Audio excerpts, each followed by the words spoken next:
Welcome back to the channel.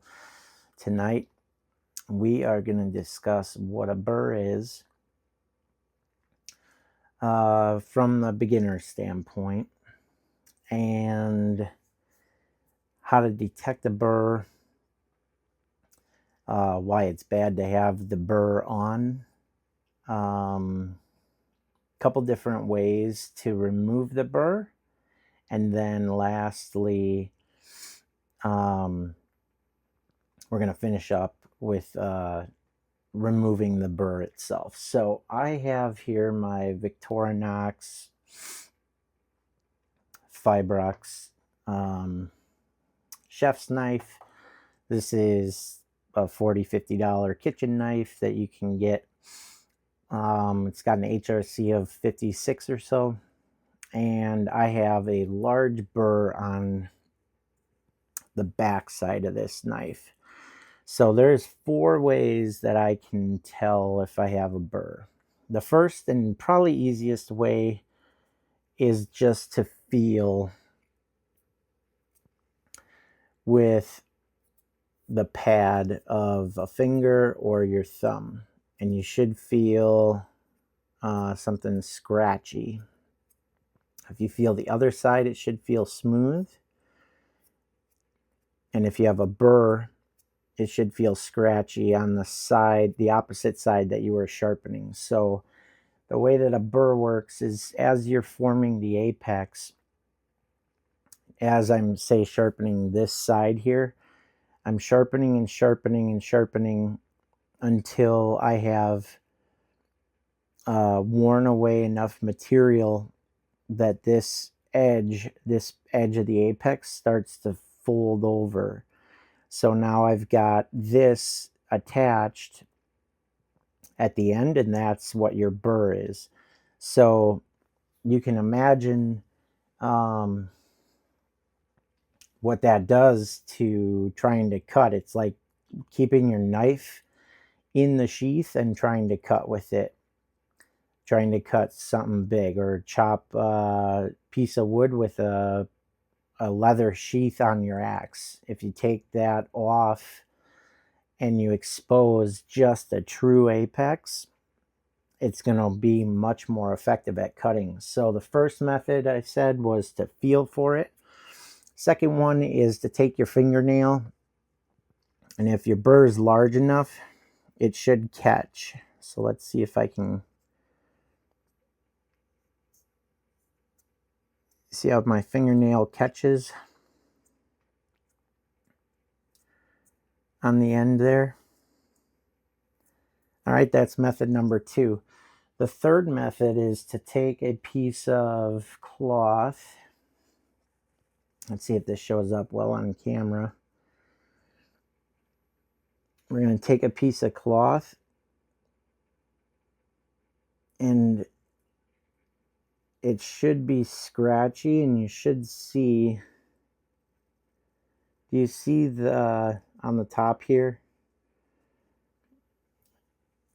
right up by this edge here, that's where the burr is. You should see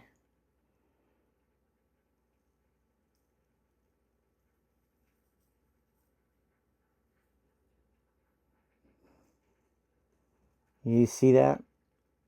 Okay, so that's another way. And the fourth way is with a microscope. I like this. This is a Carson 20–40 zoom pocket microscope. It's like $14. I'll put the link in the description below. But if you look through, you'll be able to see the burr as well. Okay, so what does that do when you're trying to cut something? I've got a piece of paper here, and let's try and cut this. It should be a sharp knife. There, it cut a little bit, but it's catching. Okay, so I'm going to show you how I remove a burr. I feel like this is the most effective way. So the burr is on this side, or on this camera, it's on the. So what I want to do is do forward alternating passes. So I want to take the burr and basically like move it back and forth so that it minimizes and it'll break off. That's the first technique,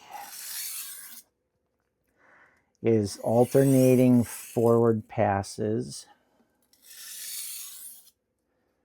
Okay.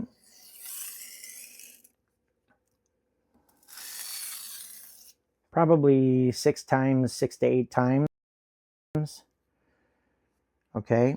And now you should feel, and I've got significantly less burr, much significantly less burr on there. Then the secret weapon is to take a strop. Okay. You can use a leather belt. This is a piece of wood that I glued some horse butt leather to, and then I put on 1 micron diamond paste. That just helps, but you can do this without the diamond paste. Okay. And then you want to take your knife, and instead you don't want to go into it with the blade, you want to go trailing strokes away.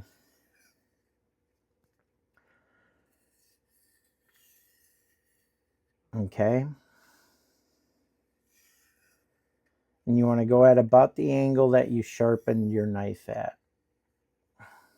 Go back and forth. And normally I do like 4 micron.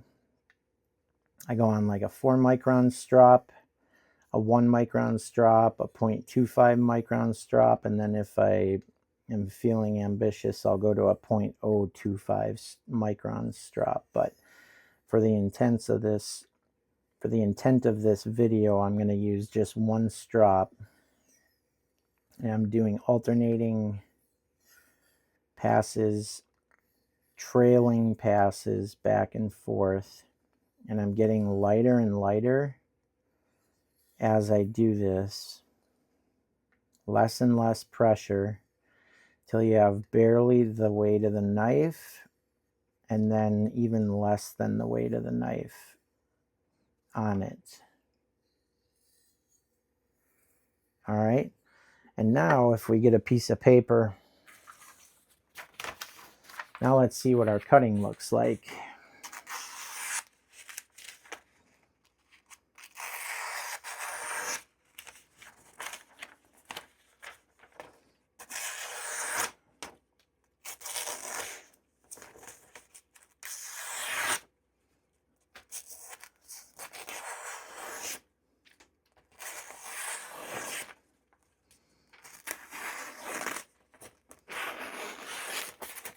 We can cut all day.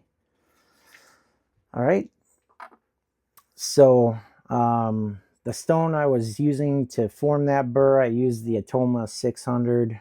I told you about the knife. The strop is homemade. And then the diamond paste I use is from Gendy. It's a 1 micron diamond paste. Don't forget to subscribe, like, and share this video. Hope you enjoyed it, and there will be plenty more where this came from. Thanks so much for watching. Dan for All Out.